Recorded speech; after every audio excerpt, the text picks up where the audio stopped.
大家好, I'm Martin, and this is Short Stories, brought to you by the Taichung Keda Language Center. Today's short story is called Paul Bunyan. Paul Bunyan is a figure from American folklore. Stories about him have been told around campfires for hundreds of years, but it wasn't until 1916 that when a writer used him in a marketing campaign for a lumber company, did he become well-known nationally. Today, he is a national figure, and he is most often associated with the state of Minnesota. In fact, there are many statues of him scattered across the United States, but mostly in places like Maine and Minnesota and Wisconsin. So the next time you go on a road trip in the US, keep an eye out for this guy. Let's begin with today's story. Vocabulary. Fell. Fell. Many trees were felled to clear space for agriculture. Oversize. Oversize. Many young people like to wear oversized clothes. Blacksmith. Blacksmith. The king needs many blacksmiths for his army. Rapidly. Rapidly. He rapidly did his homework. Claustrophobic. Claustrophobic. I feel claustrophobic because Taiwan is so small. Vast. Vast. The banker earned vast wealth. Stomp. Stomp. My upstairs neighbor is stomping around. Lumberjack. Lumberjack. The lumberjack felled many trees. Put a strain on. Put a strain on. The recent pandemic has put an even more strain on the economy. Eerie. Eerie. She heard an eerie noise upstairs.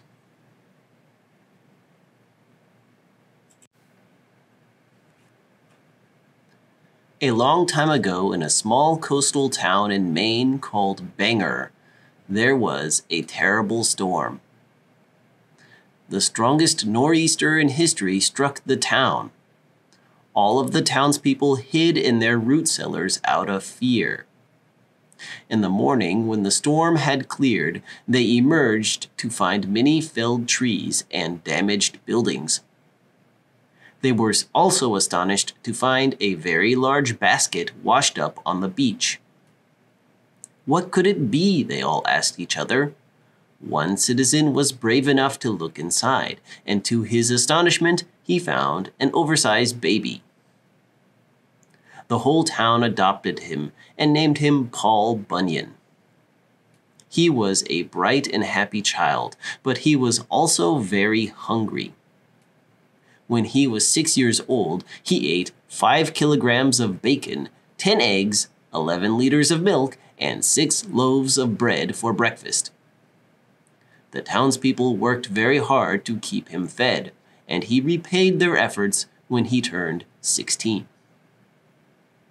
For his 16th birthday, all the town's blacksmiths worked for 3 months to make Paul's favorite gift, a double-bladed axe. He used that axe to clear the forest surrounding the town, which opened up a lot of land for farming. The town started to grow very rapidly after that. Soon, Paul was feeling a little claustrophobic. Not long after his 20th birthday, he decided to leave Bangor and seek his fortune in the vast American West. He said goodbye to all his friends and began his journey with his favorite axe on his shoulder. By this time, Paul was about as tall as a white cedar tree and weighed about 34,000 kilograms. He was a big man. His path west took him across New York and Canada. While hopping over the Niagara River, he accidentally dropped his axe and dragged it across the ground. Thus, he created Niagara Falls. Eventually, he stomped his way to Bemidji, Minnesota, where he joined a company of lumberjacks. The lumberjacks were very happy to have Paul on their team. He could cut down an acre of forest in just 2 swings of his axe. He did put a strain on their supplies, though. He ate so many pancakes that they had to make the world's largest skillet to cook them. It was so big that it had to be greased by a man wearing hams on his feet. He would skate across the skillet like it was ice. A year later, there was a terrible snowstorm. It was the worst blizzard in a century. The snow was an eerie blue color. No one had ever seen anything like it before. After the storm had abated and the sun rose, Paul went to work to clear the lumber camp of snow. While digging, he found something amazing: a giant blue ox. It was as big as he was. Paul adopted that ox and named it Babe. After the blizzard, Paul and Babe decided to part ways from the logging company. Though the lumberjacks were sad to see Paul go, they were glad that they didn't have to feed him anymore. Paul and Babe traveled all over Minnesota and the Dakotas, clearing the forest as they went. And as they walked, they left behind deep footprints in the soft soil. These footprints became the 10,000 lakes of Minnesota. Paul and Babe kept moving west. The more land they cleared, the more people moved in. Paul and Babe didn't like to be crowded. They craved wide open spaces. Eventually, they came to the Pacific Ocean. Paul dug out a pit and filled it with water so he and Babe could have a bath. That pit is now called Lake Washington, and the city of Seattle was founded next to it. Paul knew that it was time to go somewhere far away from people and their cities.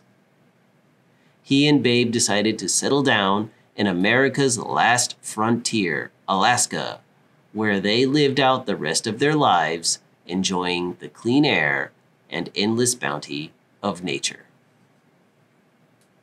It is time for the listening questions. Number 1. What did the people of Bangor, Maine find on the beach? A. A large tree. B.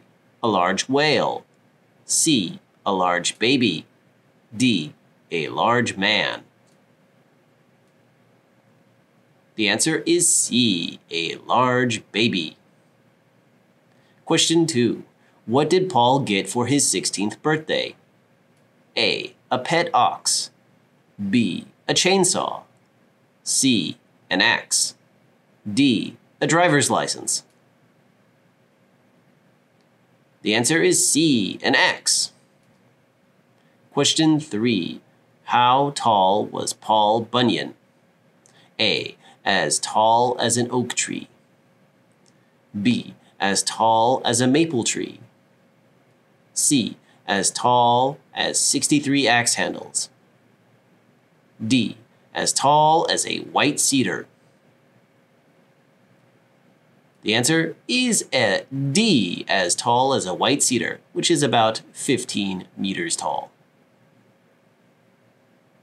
Question 4. Why did Paul and Babe keep moving west?